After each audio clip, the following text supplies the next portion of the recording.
Chers membres du jury, chers contradicteurs, mesdames, messieurs, je suis honorée de prendre la parole devant vous ce soir. Nous sommes réunis pour traiter d'un sujet passionnant, qui alimente les fantasmes, qui anime les esprits. Je suis la première à reconnaître que les cryptos, ces actifs numériques évoluant sur la blockchain, offrent un nouvel univers des possibles. Multitude de fonctionnements, multitude de projets, multitude d'objectifs. On arrive progressivement à identifier les avantages qu'ils peuvent apporter et s'extraire de l'image d'un simple objet purement spéculatif. Pourtant, je suis ici devant vous pour vous dire que le temps des cryptos est compté. Effectivement, ils nous ont été présentés comme la solution pour répondre à un besoin de décentralisation, à un besoin de sécurité financière. Et pourtant, plus de 10 ans après la première mise en circulation du Bitcoin, les cryptoactifs présentent autant de lacunes que de risques, des défauts qui, en définitive, pourraient les faire tomber. Pour l'environnement, ils pourraient représenter à court terme un préjudice, à plus long terme, une véritable menace pour notre écosystème. Au soutien d'une telle affirmation, constatons ensemble que les cryptos ont un impact sur l'environnement. Analysons les tentatives de régulation à cet égard pour nous rendre compte que leur heure est venue. Ainsi, il y a d'abord la question de la consommation énergétique. Le processus de minage nécessite une quantité importante d'électricité pour résoudre des équations mathématiques complexes qui valident les transactions et créent de nouvelles unités. C'est cette consommation en énergie qui a un impact sur l'environnement, car elle contribue à l'émission de gaz à effet de serre et à l'augmentation de la demande en énergie. À titre d'illustration, selon une étude publiée en 2019 par l'université de Cambridge, la production de Bitcoin consommerait environ 60 térawattheures par an. On peut comparer cette consommation à celle de pays entiers, 29 pour l'Irlande, 63 pour la Suisse, selon l'Agence internationale de l'énergie.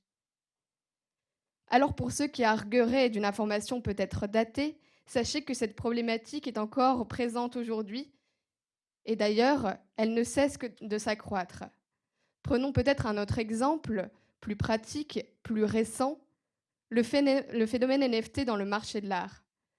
D'après Artprice, en 2022, éditer 100 œuvres crypto coûterait plus de 10 tonnes en CO2, soit plus de l'empreinte annuelle d'une personne vivant dans l'Union européenne. Pourtant, l'écologie, l'environnement sont des sujets prégnants de la création contemporaine, ainsi qu'il en résulte de la charte élaborée par le comité professionnel des galeries d'art. Aussi, de nombreuses expositions sont réalisées à ce sujet aujourd'hui, peut-être une réponse au récent rapport du GIEC. Alors assurément, il peut être avancé que l'argument écologique ne lui est pas spécifique, se rencontrant chez toutes les technologies de l'information, l'informatique. Ce n'est pas parce que d'autres technologies n'ont pas apporté des moyens pour répondre et pour atténuer leur empreinte qu'il ne faut pas y réfléchir. Nous voyons à quel point le sujet est important et il y a encore d'autres points à aborder, notamment le problème de la concurrence à l'accès à l'électricité ayant des conséquences sur les communautés locales. En synthèse, c'est surtout la fiabilité, même l'un de ces piliers, le processus de minage, qui est la cause d'une importante consommation en énergie. Rappelons tout de même que la cause environnementale occupe une place importante dans la sphère juridique. La protection de l'environnement n'a-t-elle pas fait éruption dans notre bloc de constitutionnalité à travers la Charte de l'environnement? D'ailleurs, c'est à partir de ces dispositions que le Conseil de la rue de Montpensier a reconnu une valeur constitutionnelle à l'objectif de protection environnementale. L'environnement, patrimoine commun des êtres humains. De surcroît, que ce soit à l'échelle européenne ou internationale, les textes sont légion en la matière, ayant une portée tantôt universelle, tantôt régionale. Et pourtant, il n'existe toujours pas de réglementation environnementale sur les cryptoactifs. Alors il est vrai que les lois positives ne sauraient jamais pourvoir à tout. On ne peut dénier non plus les récentes initiatives, même si elles sont éparses, comme le label Green Bitcoin qui permettrait d'identifier les bitcoins réalisés à partir d'énergies renouvelables. On peut souligner également l'initiative des élus. Ils s'en sont émus et ont proposé notamment des incitations fiscales qui pourraient être contraires au principe d'égalité devant l'impôt.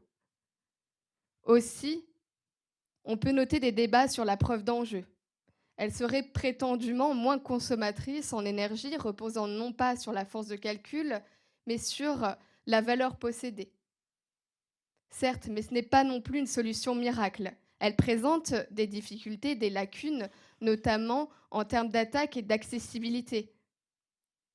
Alors il s'agit d'un compromis entre environnement et sécurité. Mais pouvons-nous vraiment choisir? Et comment ne pas parler des travaux européens, notamment le règlement MICA adopté le 20 avril dernier? Le texte prévoit une déclaration des acteurs sur leur empreinte énergétique selon des normes imposées par l'EMF. Alors un premier cap semblerait être franchi, ou presque du moins, sous réserve d'une adoption par le Conseil de l'Union européenne. Mais est-ce suffisant? Est-ce efficace? Surtout, je veux porter votre attention sur le fait que ce texte n'entrera en vigueur qu'en juillet 2023 et sera applicable progressivement. Alors cela prend du temps et on le comprend. Le projet est pharaonique. En la matière, il n'est plus question de ressasser, réutiliser, remâcher pour réguler. Il s'agit d'innover, d'étudier, d'adapter. Cette étude est chronophage. Et elle le sera encore à chaque nouvelle innovation, à chaque nouvelle fonctionnalité, à chaque nouvelle classe d'actifs. Mais le temps, en matière environnementale, nous ne l'avons plus. Alors la problématique ne serait pas comment faire pour réguler, mais pourquoi? D'ailleurs, certains pays interdisent déjà le minage sur leur territoire. Cela sonne peut-être le glas, la fin de l'âge d'or des cryptoactifs, pour peu que les nations prennent à bras-le-corps l'urgence climatique. Mesdames, Messieurs, c'est notre responsabilité de prendre la décision qui s'impose. Soyons objectifs et faites-en le constat, le temps des cryptos est bel et bien compté. Je vous remercie de votre attention.